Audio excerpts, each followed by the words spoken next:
Hello users and welcome to a hot new video. So this little group here released a very fun, very enjoyable George Carlin advertisement.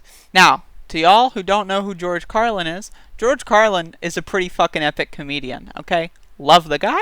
He was one of the biggest inspirations for me, kind of developing a little bit into a solidarity-focused politics when I was in my teen years, 17, 18, 19, and so forth. You know, he's just a really good guy that cuts through the bullshit, and I just love it.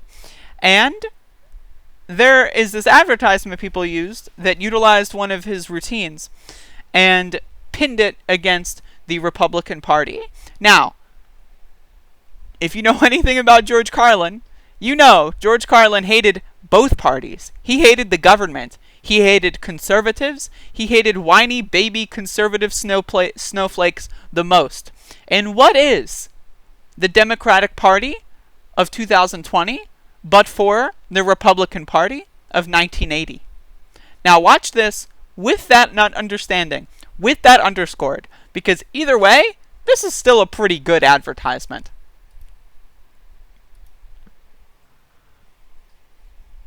Oh shit, I didn't press play. Say what you want about America, land of the free, home of the brave. We got some dumbass motherfuckers floating around this country. Dumbass motherfuckers, you know? The real owners, the big wealthy business interests that control things and make all the important decisions. The politicians are put there to give you the idea that you have freedom of choice. You don't.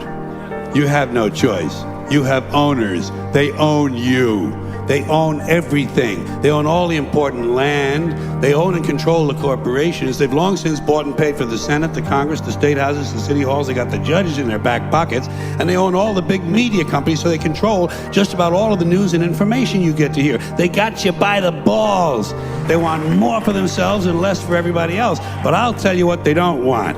They don't want a population of citizens capable of critical thinking. They don't want well-informed, well-educated people capable of critical thinking. They're not interested in that. That doesn't help them.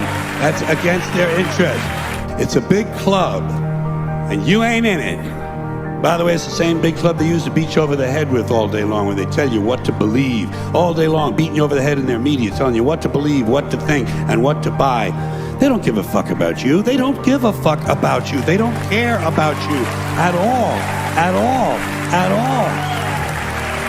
And nobody seems to notice. Nobody seems to care. That's what the owners count on. The fact that Americans will probably remain willfully ignorant of the big red, white, and blue dick that's being jammed up their assholes every day.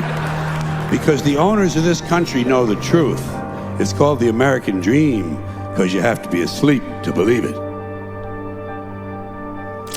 Again, very good. Now, of course, it is aimed at Republicans. But Republicans are in power right now. You know what? I, as a leftist, hate the Republican Party.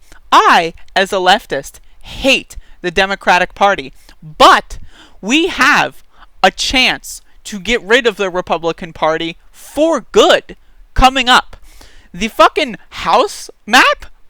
Have you been, okay, I'm not very much in favor of electoralism. You know this. I love direct action. But the House map? Look at a House projection map right now. It is devastating. Like the pickup from 2017 to 18, or rather, I guess 2016 to 2018, right, was fucking absurd for Democrats. It introduced people like AOC, Ilhan Omar, and so forth, right? And then 2020, it looks like the Democrats will pick up more seats. And this is the thing about this. The Democratic Party has an insurgency right now. Now we have people like Mondaire Jones. We have people like Jamal Bowman coming into the fray. Maybe, well, not maybe, they have already won their primaries. The Democratic Party, the Joe Biden, Nancy Pelosi Democratic Party is crumbling beneath our feet. And there is an active and brutal insurgency in that party, and these old goons. Nancy Pelosi's 80-something. Joe Biden's close there himself. These people are on the way out. Neoliberalism is a dying ideology. What we need to focus on is direct action. I would prefer a country that doesn't have a 2020 election doesn't have a 2024 election, potentially. I would prefer a country that had Bernie Sanders as president in 2016, where they didn't rig the primaries, and countless millions and millions and millions of people who are dead right now would still be alive. But that's not attainable. And guess what? I don't think elections, I don't think there's going to be much there.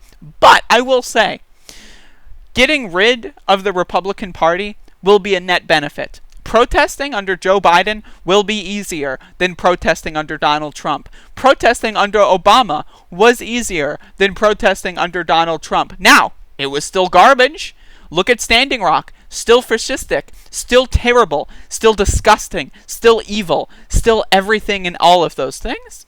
But any harm reduction that I can see, that I can have, I will take. As a trans woman, right? Health insurance industries are now allowed to deny me coverage and deny me care under the Trump rules. Will Joe Biden reverse that? Probably. The Equal Rights Amendment, the Equal Rights Act, whichever one it's called, I forget. I think those are actually two different things. I don't know. But either that. I would love to get a job, but I live in the South. As a trans woman in the South, good luck, right? That's the thing. I make enough money via YouTube that I can get my ends meet. I don't live an extravagant life or anything. I just make my ends meet. I pay my rent. I pay my utility bills, and I get through it, right? I don't eat much, but guess what? I would like to get a job. I would like to feel comfortable. I would like to go to work and not have to worry about being murdered. I would love to go to work and not having to worry about being fired for any little thing. That would be great. But under the Republican Party, that is impossible. The Republican Party is the party of open white supremacy. Now, so is the old neoliberal Democratic Party. Of course they are. But they closet it, right? They at least won't go that last mile. And that's all I care about. Right now, in this instance, if you are worrying about this advertisement not pinning focus on Democrats, I'm sorry. I think it's a waste of time. The election, I'm sorry. That's over. It's a done deal. Joe Biden versus Donald Trump. It's over. I'm sorry. What we need to do is we need to go into the streets. We need to protest. We need to rise up. I want Joe Biden to be inaugurated from a bunker. That's what I want, okay? I want Joe Biden to be the last president of these United States. That would be beautiful. But if that doesn't happen, I want anything better than what we have right now. And I personally, maybe you can call me an optimist, I think that in electoralism, incrementally, it will get better. Once the boomers die, 10 more years, electoralism actually an open field. But until then, we need to go to the streets. We need to go and advocate for protests. We need to donate to bail funds. We need to help our people. Everyone out there protesting for black lives, protesting for trans lives, protesting for all lives. That's correct. All the poor lives, all those lives that have been decimated by the fucking corporate elite that have bought this country a long time ago, as George Carlin said. Now, again, it's all about context. Is it, of course, the perfect utilization of that George Carlin monologue? No, it's not. But it's pretty damn good, and it's pretty fucking fun to watch. And I just wanted to watch it. Anyway, elections are bullshit. Get to the streets. But either way, good things are coming. Thank you for watching.